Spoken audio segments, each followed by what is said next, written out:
안녕하세요. 오늘도 사연살롱을 찾아주셔서 감사합니다. 저는 서울 광진구에 사는 40대 초반이고 결혼 12년에 접어든 여성이에요. 초등학교 다니는 딸을 하나 뒀고 직장맘이고요.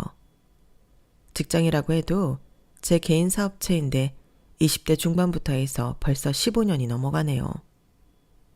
아이 키우고 집안일에 회사 일 하면서 밖에 잘 못 다니는 제게 사연살롱은 큰 낙이기도 하고 제 취미가 돼버렸어요. 다양한 사연을 들어보니까 세상에는 별별 사람이 다 있구나 하는 생각도 드네요. 어쩜 저런 일이 있을 수 있지? 하고 놀랄 이야기들도 있고요. 그런데 가만히 생각해보니 저도 황당하다면 황당한 세월을 보냈더라고요. 그래서 오늘은 이렇게 마음먹고 사연을 보내게 되었어요. 저는 원래 시어머니와 잘 지내다가 작년부터 연락 안 하고 살고 있어요. 명절이며 행사며 인사도 남편만 하지 저는 안 가고요. 이건 남편이 전적으로 동의한 거라 당분간은 시댁에 갈 일이 없을 것 같아요. 나이 많은 시댁 어른들한테 모질게 하지 말라는 분도 계시겠지만 저도 처음부터 이러지는 않았어요. 시어머니가 저한테 한 일은 이혼까지 생각할 만큼 저를 괴롭게 했거든요. 시어머니도 그걸 나중에 알게 됐는데요. 그럼에도 사과는 하지 않더라고요. 자기도 그때는 그럴 수밖에 없었다나요?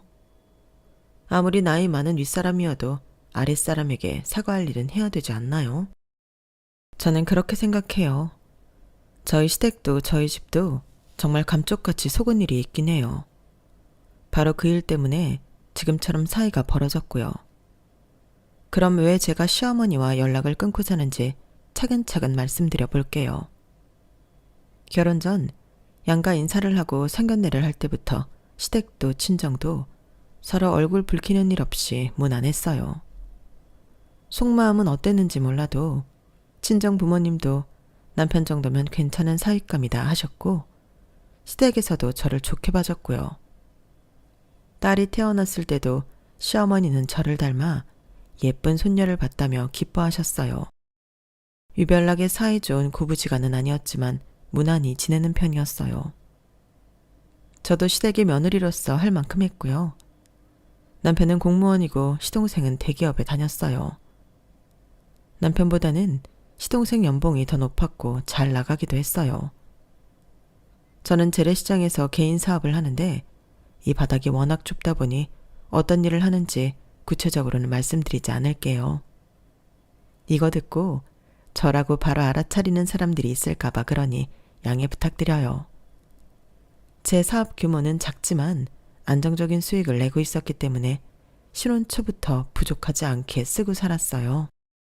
그래서 시어머니한테 따로 용돈도 더 드리기도 하고 같이 쇼핑도 다녔죠. 시어머니는 아들 둘 키우면서 일해본 적이 없다고 하며 좋아하셨어요. 내가 며느리를 잘 들였어. 지은이가 한 번도 해준 적 없는 걸 네가 해주는구나. 지은이 뿐이니? 석훈이게는 더 바빠서 얼굴 볼 시간도 없었지 뭐냐. 이제야 내가 효도를 받는구나. 어머니, 그럼 지은 오빠랑 도련님하고는 뭐 하셨어요? 뭐 하긴 아들놈들이 얼마나 무뚝뚝한지. 둘 다 대학 들어가서는 나랑 집 앞 슈퍼도 안 갔다. 그래요? 그럼 어머님 앞으로 저랑 가끔씩 나와요. 며느리 보고 이런 재미라도 있으셔야죠. 아우, 말만 들어도 좋구나. 나도 남들한테 며느리 자랑 좀 해야겠다. 아들들 키워봤자 다들 말도 없이 무뚝뚝하게만 하고. 이런 게 딸 키우는 재미구나. 어머니는 제가 챙겨드리는 게 꽤나 좋으셨던 모양이었어요. 해드리는 입장인 저도 기분 좋았고요. 시어머니가 저를 좋아했던 이유는 또 있는데요. 바로 제가 재산을 좀 불렸거든요. 결혼하고 제가 시부모님께 말씀드려 2번 작은 건물을 샀다가 팔라고 조언을 드렸어요. 그 덕에 시부모님은 부동산으로 차익을 내서 여유가 생겼어요. 2억 정도를 손에 쥐게 된 거였고 그걸로 시어머니는 저를 많이 신뢰하게 됐죠. 결혼하고 힘들게 시작하는 신혼부부도 있는데 제가 수입이 좀 되니 그런 일 없이 편안히 시작한 것도 꽤나 좋아했고요. 근데 시댁이 당시 상황이 좀 안 좋아서 제가 예단을 안 받았거든요. 시어머니도 그런 거 욕심 안 낸다고 하셨고요. 아무리 집이 어려워서 며느리한테 잘 못 챙겨줘도 받을 거 다 받는 시댁도 있잖아요.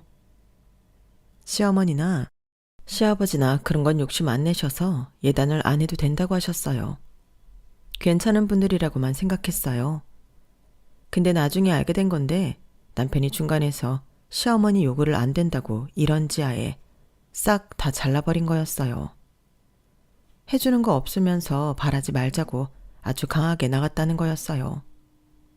어쨌든 저희와 시댁은 별 문제 없이 잘 지냈는데 그러다가 한번 트러블이 생긴 적이 있어요. 딸아이가 5살이 되면서 이사를 가기로 했고 이왕 이사하는 거 아이 학교 보낼 생각까지 하자고 좀 좋은 동네를 알아봤어요. 평수도 살던 데보다 큰 걸로요. 집값이 좀 나가기는 했지만 저희가 대출받으면 충분히 감당할 수 있었는데 시어머니가 안 된다며 말 그대로 난리를 쳤어요. 저희 집까지 찾아왔으니까요. 얘, 너 미쳤니? 네가 우리 돈 좀 만지게 해줬다고 배짱 부리는 모양인데 억대 대출 함부로 받는 거 아니야. 착실히 돈 모아서 집 살 생각을 안 하고 뭐 하는 거니? 애미 네가 우리 집 재산 좀 불려줬다고 이렇게 막 나가는 건 좀 아니지. 서아한테 들어갈 돈도 점점 더 많아질 거 아니야. 네가 지금 돈 좀 번다고 하지만 사업이라는 건 항상 위험이 있는 거 아니냐. 너 그러다가 우리 지훈이 등골 빼먹는 거 아니야? 솔직히 니네가 석훈이 같은 직업 가졌어도 이렇게 말리지는 않는다. 공무원에 시장장 사는 애들이 어디 그런 돈 많은 동네에 가서 살려고 하는 거야? 시어머니 말이 도를 넘고 있었지만 저는 꾹 참고 말했어요. 어머니, 그런 걱정은 안 하셔도 돼요. 그 정도 감수할 저축도 있고 저 괜찮은 주식도 있으니 서아 아빠 등골 빠질 일은 없어요. 그리고 만에 하나 무슨 일 생겨도 어머니한테 피해 안 가게 할 테니 염려 마시고요. 나중에 이렇게 말린 거 후회하지 마시고 저희 일은 저희가 알아서 하게 내버려 두세요. 엄마, 연주하자는 대로 할 거니까 더는 말하지 마세요. 지금까지 연주 말 들어서 손해본 거 없잖아요. 엄마도 연주 덕 봤으면서 왜 그렇게 반대를 하고 그러세요? 아유, 말이나 못하면. 그래, 니들 빚더미에 올라앉든 말든 나는 상관 안 할 테니 마음대로 해. 난 분명히 말렸다는 거 잊지 말아라. 근데 저희가 이사하고 그 아파트 값이 쭉 오른 데다가 제 사업도 전보다 더 잘 되니까 시어머니가 한 말이 좀 어이없었어요. 자기 아들이 결정을 잘했다는 거예요. 어쨌든 저는 기회를 놓치지 않으려 그 아파트를 팔고 좀 더 괜찮은 동네에 지은 지 5년 이내 아파트로 이사를 갔어요. 그러면서 처음 대출받은 거 갚았고요. 시어머니는 그걸 보더니 자기한테도 정보 좀 달라고 해서 제가 시댁이 이사 갈 만한 데를 알려줬어요. 시댁이 이사를 하고 난 후 또 값이 오르니 시어머니도 아주 싱글벙글 하더라고요. 남편은 시어머니한테 이제 제가 하는 거에 태클 걸지 말라며 한 소리 하더라고요. 그리고 저한테도 고맙다는 거였어요. 솔직히 엄마가 석훈이랑 나 은근히 비교하고 자존심 상하게 할 때 많았거든. 근데 연주 니 덕에 내가 그거 다 극복한다. 고맙다 내 마누라. 시어머니도 제 덕분에 돈재미를 본 게 한두 번이 아니니 저에게 돈 문제만큼은 아무 말도 안 하게 됐어요. 저는 시댁의 용돈도 전보다 더 드리면서 우리만 잘 살자고 하는 거 아니라는 걸 보여줬죠. 그리고 저는 신혼 초부터 시댁 제사 지내는 거 아무 말 없이 잘 따랐거든요. 친정도 제사를 지내니 그저 당연하다 여긴 게 있어요. 시아버지는 제가 요즘 젊은 사람 같지 않게 제사일도 척척 알아서 잘한다며 엄청 좋아하셨어요. 시동생보다 제가 더 자기네 집안 사람 같다나요? 그도 그럴 게 시동생은 자기 편한 대로 하는 사람이어서요. 어릴 때부터 공부 잘하고 인물 훤하다고 시어머니가 칭찬을 아주 입에 붙이고 살았는데 그래서인지 자기만 아는 이기주의자로 자란 것 같아요. 막말로 못돼 처먹었어요. 남편하고 저한테 장남 집안이 부모 더 챙기는 법이라며 자기 귀찮게 하지 말라고 대놓고 말하고요. 대기업 다니며 월급도 많이 받고 머리는 좋아서 일 잘해서 인센티브도 꽤 받는다던데 우리 딸 인형 한번 사본 적이 없는 사람이에요. 그리고 눈이 엄청 높아서 웬만한 여자들은 눈에 차지도 않았고요. 시어머니가 우리 잘난 아들 결혼 못하면 어쩌냐며 혼자 한탄을 한 적이 한두 번이 아니었어요. 그래서 애가 달아 여기저기 선자리도 알아왔지만 시동생은 단 한 번도 그 여자들 마음에 든다고 한 적이 없네요. 그렇게 시부모님 애만 태우더니 갑자기 결혼을 한다고 하는 거였어요. 너무 놀란 시어머니가 시동생을 앉혀놓고 말했네요. 여자? 너 연애했어? 언제부터? 얼마 안 됐어. 걱정하지 마.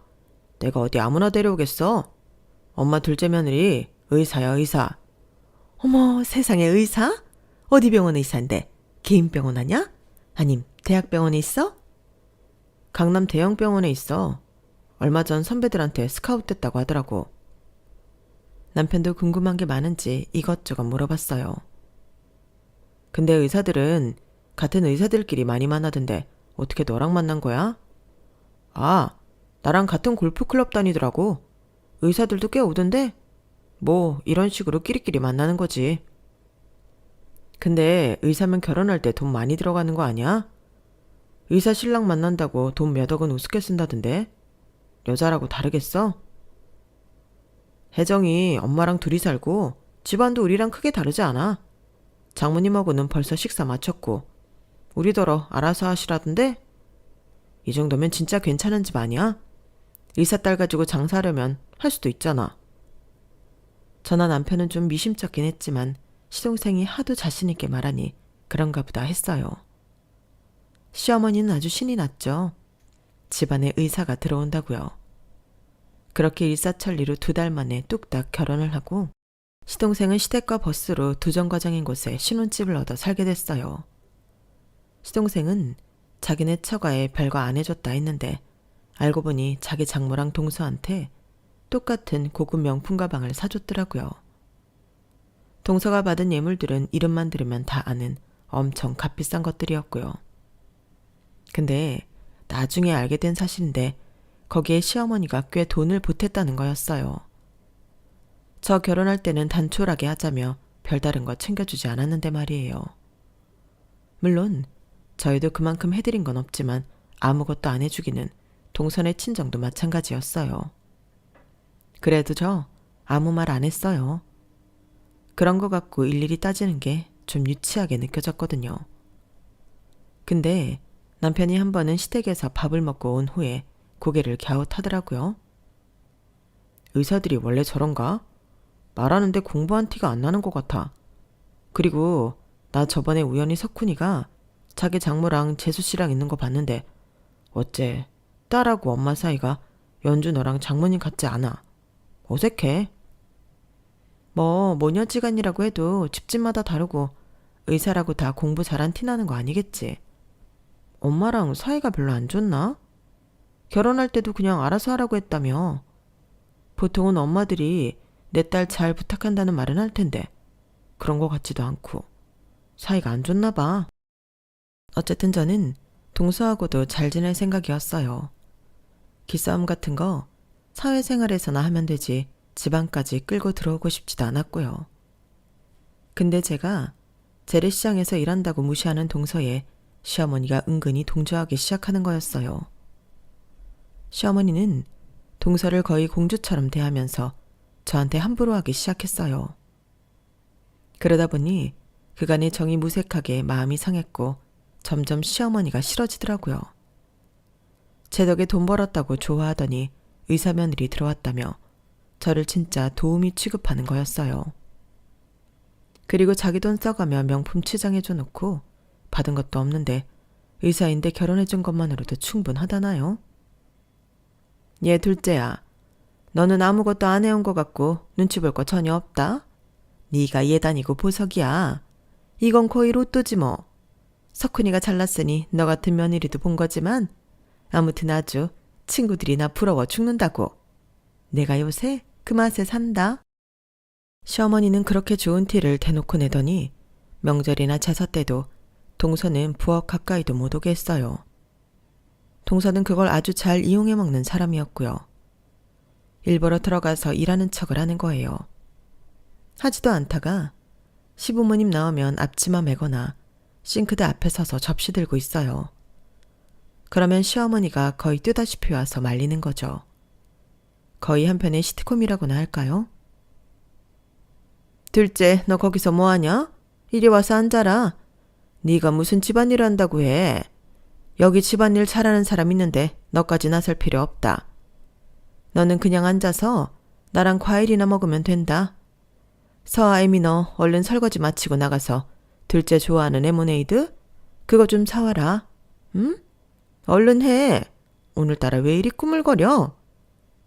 그렇게 제가 설거지를 마치고 레모네이드를 사오면 동서는 제가 앞에 놔줄 때까지 꼼짝도 안 하고 있다가 말로만 이러더라고요. 형님, 제가 너무 민망하네요. 어머니 정말 왜 저러시는지 모르겠어요. 그래도 형님이 집안일을 너무 잘하셔서 제가 마음이 한결 편해요. 그래, 많이 먹어.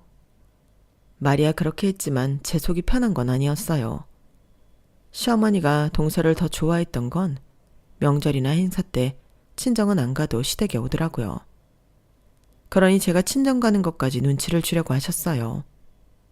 하지만 그건 시아버지가 뭐라고 하셔서 안 하기는 했지만요. 동서 말로는 친정이 멀어서 자기는 병원 당직도 있는데 왔다 갔다 하다 보면 피곤하기만 하다는 거였어요. 저는 좀 이상했어요.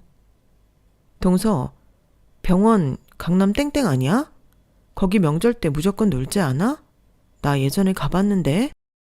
형님, 그게 저희가 병원 금요를 확장하면서 바뀌었어요. 외과는 응급실 개념으로 명절 때도 하는데 그때는 의사들이 돌아가면서 나오거든요. 동서는 피부과 아니냐고 피부과가 외과 일을 하냐고 물어보려는데 시어머니가 중간에 끼어들며 말이 끊어졌어요. 근데 뭐 그런가 보다 했어요.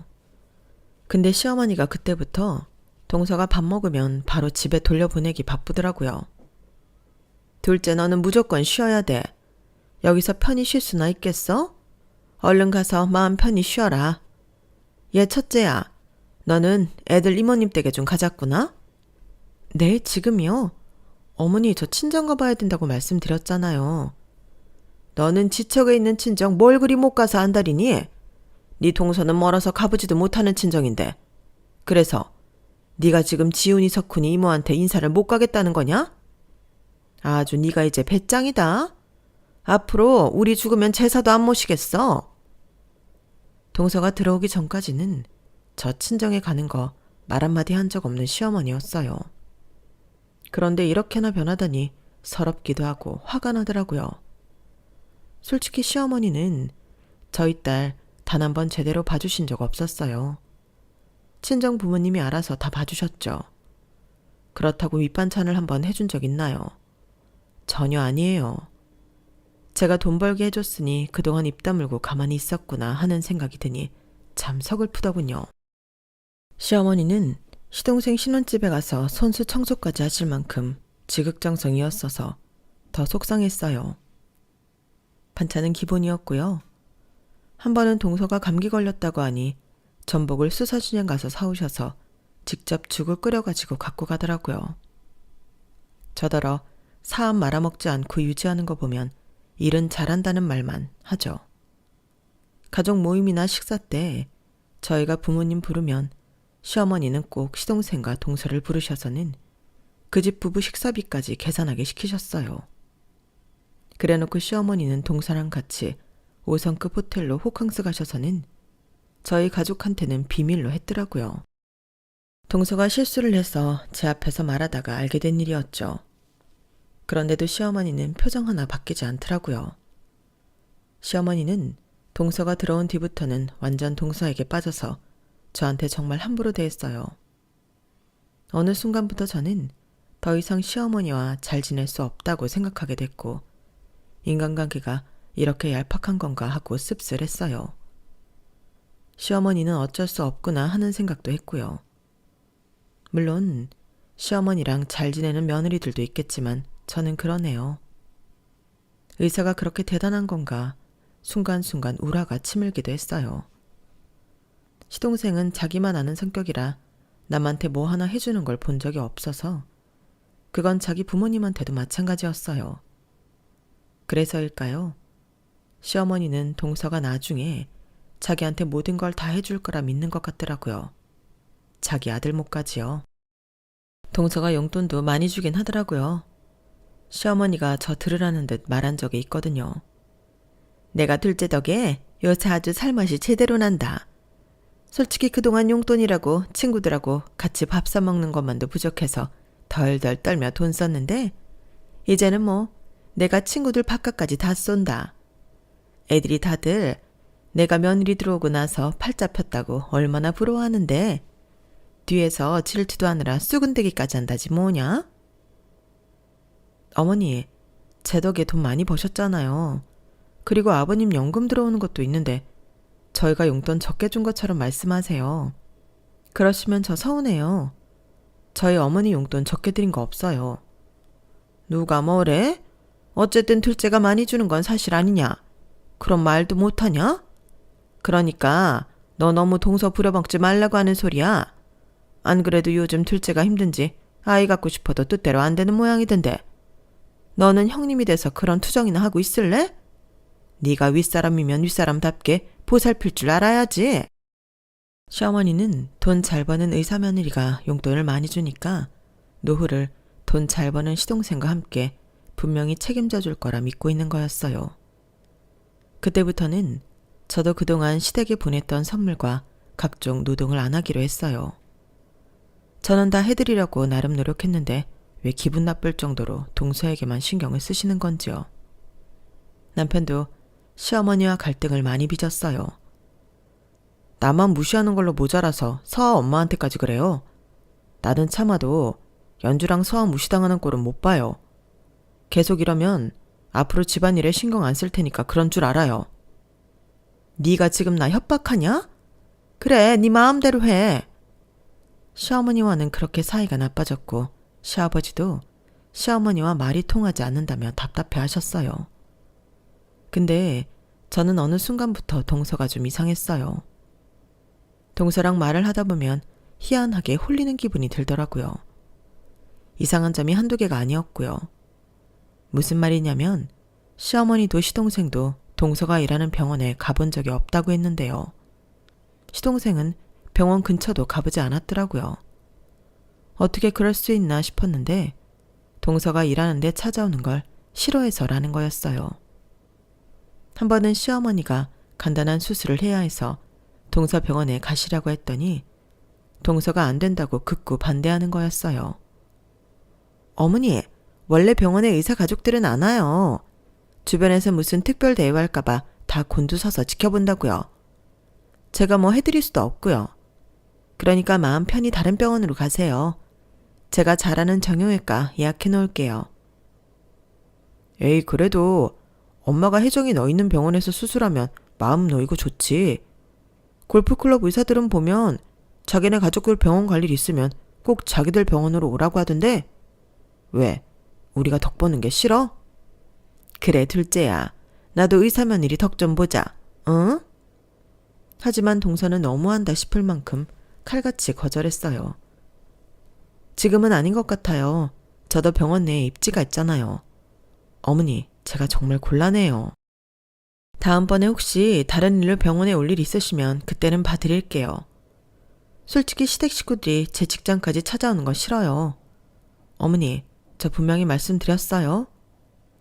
시어머니는 결국 동서한테 밀려서 다른 병원에서 수술을 받았어요. 그런데 시어머니가 병원비를 시동생이 알아서 부담한 데서 웬일인가 했거든요. 아니나 다를까 남편이 와서 열받아 말하더라고요. 진짜 황당해서 말이 안 나온다. 오늘 석훈이한테 엄마 병원비 얘기 꺼냈더니 뭐라 그러는 줄 알아? 글쎄 돈이 없대. 그러니까 우리 덜어내란다. 아니 그게 무슨 소리야? 서방님하고 동서가 내기로 한 거 아니었어? 내 말이. 집도 있고 외제차 끌고 다니는 놈이 돈 없으니까 나보고 내래. 아니 대기업 다니고 의사인데 그게 말이 돼? 그래서 좀 꼬치꼬치 캐물었더니 어디 투자해서 물려있다나? 그것도 재수씨가 돈을 더 끌고 와야 된다고 했대. 뭘 투자했냐고 하니까 그것도 제대로 말 못하고 갖고 있던 거 죄다 쏟아부었대. 참네. 재수씨 말만 믿고 그런다는 게 도대체 이해가 안 되네. 동서는 병원 때문에 바쁘다고 시댁에 와서 제대로 있다 가지도 않는데? 그거 참 이상하네. 투자야 뭐 할 수도 있지. 서방님 돈을 전부 넣고도 더 끌어오라니까 하는 거지. 투자는 그렇게 하는 게 아닐 텐데. 서엄마 가만히 있어봐. 내가 좀 알아봐야겠어. 아휴 석훈이 저게 똑똑한 줄 알았더니 그게 아니었나? 진짜 어떻게 살고 있는 건지 모르겠네. 남편이 걱정하는 말을 들으니까 저도 걱정이 되더군요. 제가 그때 일이 바빠서 정신이 없을 때라 남편이 열심히 알아보고 다녔어요. 그러더니 며칠 지나지 않아서 아주 사색이 되어 집에 오더라고요. 서아빠, 얼굴이 왜 그래? 무슨 일 있어? 당신 내가 오늘 뭘 알아낸 줄 알아? 참나 기가 막혀서 말도 안 나온다 진짜. 와, 석훈이 그 자식 진짜 머리 좋은 거 맞아? 뭔데 그래? 뜸 들이지 말고 이야기 좀 해봐. 재수씨 말이야, 의사가 아니야. 내가 흥신소 사람하고 같이 알아봤는데 강남 땡땡병원에는 김혜정이라는 의사가 없어. 김혜윤은 있더라. 근데 전혀 다른 사람이고 재수씨 알지도 못해. 심지어 간호수 중에도 김혜정이 없어. 그럼 동서 뭐야? 의사가 아니면 도대체 뭐 하는 사람인데? 확실한 거야? 정말 충격이었어요. 동서는 의사도 아니었고 그 병원에서도 근무한 적도 없었어요. 한마디로 의사라고 사칭하고 시동생에게 접근해서 결혼까지 한 거였어요. 더 기막힌 건 의사 딸 아깝다며 상견례 자리에 나오고 결혼식에서 혼주 자리에 앉아있던 엄마도 가짜고 결혼식장에 왔던 하객들도 다 가짜였다는 거였어요. 이건 흥신소에서 더 알아본다고 했어. 아무튼 의사는 절대 아니야. 정말로. 그래서 어머니 병원에 간다고 하니까 아주 난리를 쳤구나. 대단하다. 서아빠, 이거 얼른 어머니한테 알리고 서방님한테도 말해. 그러고 보니 불안하네. 있는 돈 끌어서 다 투자하고 했다는데 이거 다 한 거 아니야? 그럴 가능성도 있겠지? 와, 어떻게 우리 가족한테 이런 일이 생기지? 일단 이번 주에 아버지 생신이니까 그거나 무사히 지내고서 어떻게 해보자. 아니면 그날 그 자리에서 확 말해버리든지. 알았지? 저는 시아버지 생신날까지 아무 말 하지 않고 꾹 참았어요. 가슴속에서 불안은 점점 커져만 갔죠. 남편은 섣불리 폭로하면 동서가 어디로 잠적해버릴 수 있다며 일단 잘 지켜보라고 했어요. 시아버지 생신은 호텔 한정식 레스토랑에서 같이 하기로 했어요. 그런 자리는 절대 빠지지 않는 동서도 당연히 왔고요. 동서를 보는데 그날따라 어찌나 뻔뻔해 보이던지요. 그 여자가 정체를 알 수 없는 사기꾼이라는 걸 알고 보니 가슴이 막 쿵쾅거렸어요. 그런데 시어머니가 절 보더니 못마땅하다는 듯 혀를 찼어요. 너는 뭐하다 넷장을 부린 거야? 둘째는 그 바쁜 병원 일을 하면서도 벌써 와 있는데. 그래요? 정말 병원 일이 바빴는지 아무 일도 안 한 건지 모르잖아요? 제가 날카롭게 말하자 동서는 황당하다는 듯 저를 쳐다보더니 시어머니한테 도와달라는 표정으로 우는 소리를 하더라고요. 어머니, 형님 왜 저러시는 거예요? 너 뭐 잘못 먹었니? 지금 무슨 소리를 하는 거야? 아니 내가 정말 이런 데서 교양 지키고 싶었는데 너 둘째한테 무슨 억하심정 있니? 너 시장 바닥에서 굴러먹은 거 티내는 거야? 그러더니 시어머니는 손가락으로 제 가슴길을 쿡쿡 찌르는 거였어요. 그러자 마침 온 남편이 시어머니를 뜯어 말렸어요. 그러는데 동서가 나한테 빈정거리며 이렇게 말하는 거였어요. 형님은 돈도 못 벌면서 바쁜 척 하시네요? 그 말을 듣고 저는 더 이상 참을 수 없었어요. 그래서 휴대폰을 꺼내 시어머니한테 보여줬죠. 거기에는 동서가 투자자 설명회를 하는 모습이 찍혀 있었어요. 이 사람 의사도 뭣도 아니에요. 사기꾼이라고요. 서방님 돈 전부 뜯어냈고 지금도 이렇게 투자랍시고 사기치고 다니는 사람이요. 서엄마, 여자 꽉 잡아. 지금 경찰 오니까 이리 와서 잡아. 호텔은 한순간에 아수라장이 됐고 동서는 도망치려다 저한테 붙잡혀서 꼼짝을 못했어요. 시어머니는 이게 다 뭔지 몰라 얼굴이 시뻘개져 있었고요.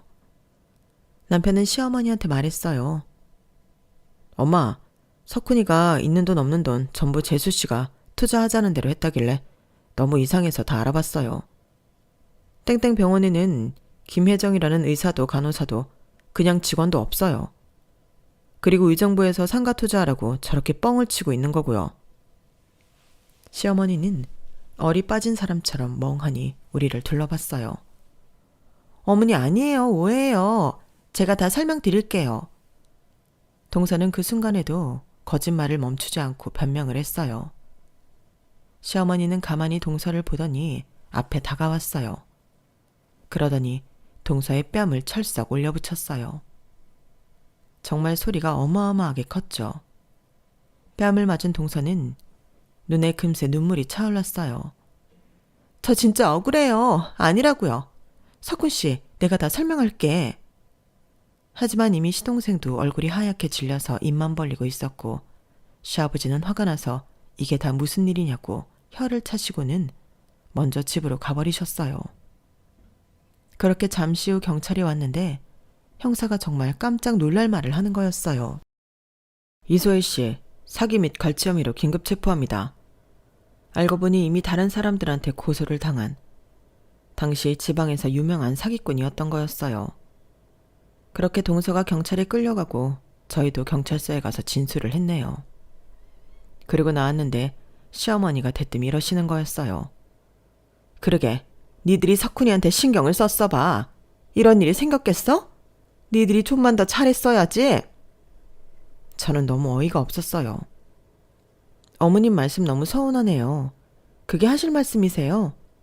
서아 아빠 며칠 없는 동안 시간 쪼개가며 서방님 무슨 일 생길까봐 이렇게 다 알아본 건데 어떻게 그러세요?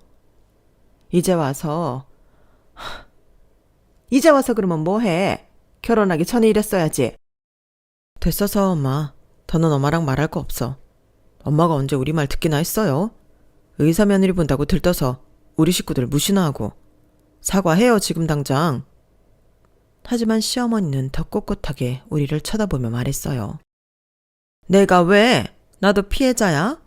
큰아들이 똑똑하지 못해서 생긴 일인데 내가 왜 사과를 해? 아무튼 나도 전혀한테 물린 돈 있는데 그거 못 찾는 건 아닌지 모르겠네. 네? 엄마도 투자한다고 돈을 줬어요? 아니 어떻게 그런 짓을 해요?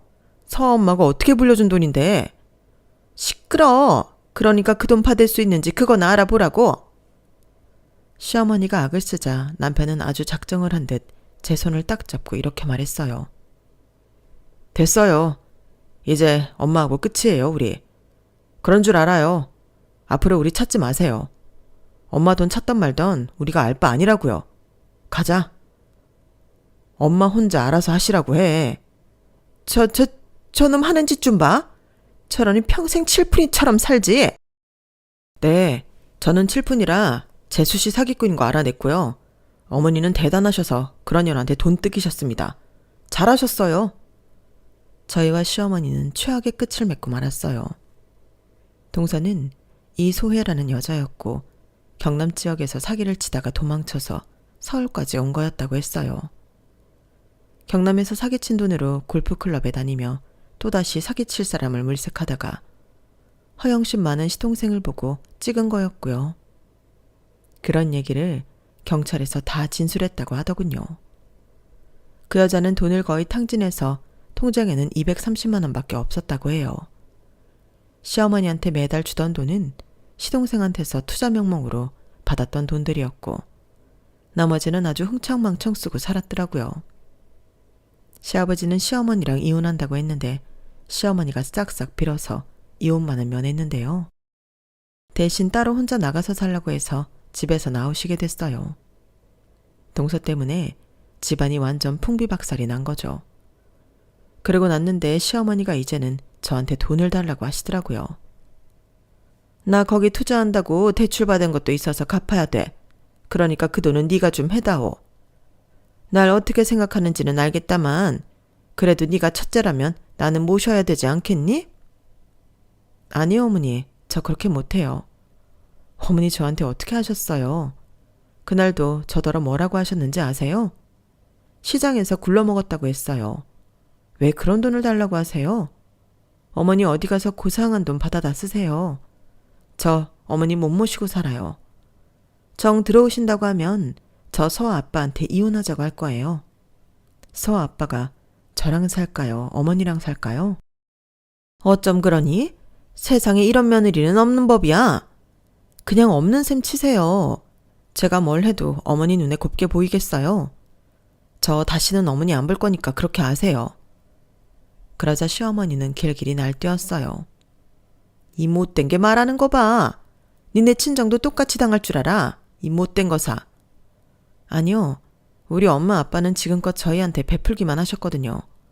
그러니까 절대 그런 일 안 당하실 거예요. 사람은 다 자기가 한 대로 받는 법 아니겠어요? 그럼 이만 저 가보겠습니다. 그렇게 카페를 나온 저는 집에 왔어요. 남편도 저한테 잘했다고 하더라고요. 그런데 시동생이 찾아와서 남편한테 돈을 달라고 하는 거였어요. 남편도 시동생하고 격하게 싸웠죠. 결국 남편 입에서 가족도 아무도 보지 않겠다는 말이 나왔어요. 다시 나 찾지 마. 내가 그 집 장남 노릇 다시는 하나 봐. 너만 챙기던 엄마 네가 알아서 잘 모시고 살고 돈도 네가 다 해결해. 알았어? 진짜 징글징글하다. 아무리 가족이라지만 이건 아니지. 다시는 보지 말자. 제발 좀. 어? 결국 시동생의 결혼은 동서가 구속되고 이혼하며 끝이 났고 시어머니와 시동생은 엄청난 빚을 지게 되었어요. 시아버지는 절대 갚아주지 않는다고 하시고 둘 다 내쫓았고요. 저희는 시어머니와 시동생과 저령과 마찬가지로 연락을 끊게 되었어요. 그렇게 살다 보니 남편은 지금처럼 편할 때가 없다고 하더라고요. 저희는 매주 일요일에 시아버지를 찾아뵙고 같이 식사도 하고 집안일도 도와드리고 있어요. 시아버지는 저나 남편한테 몹시 미안해 하셨어요. 평생 시어머니한테 잡혀 사셨던 분인데 마지막에 이런 용기를 내신 게 정말 놀라웠죠. 저희가 시아버지는 마지막까지 잘 모시기로 했네요. 저의 사연은 여기까지고요. 다들 제 사연 어떻게 생각하시는지 댓글로 많이 남겨주세요. 그럼 들어주셔서 감사해요. 다들 행복하세요. 여러분, 사연 댓글에 응원과 현명한 조언 부탁드려요. 좋아요와 구독은 저에게 큰 힘이 됩니다. 오늘도 좋은 일 가득하세요.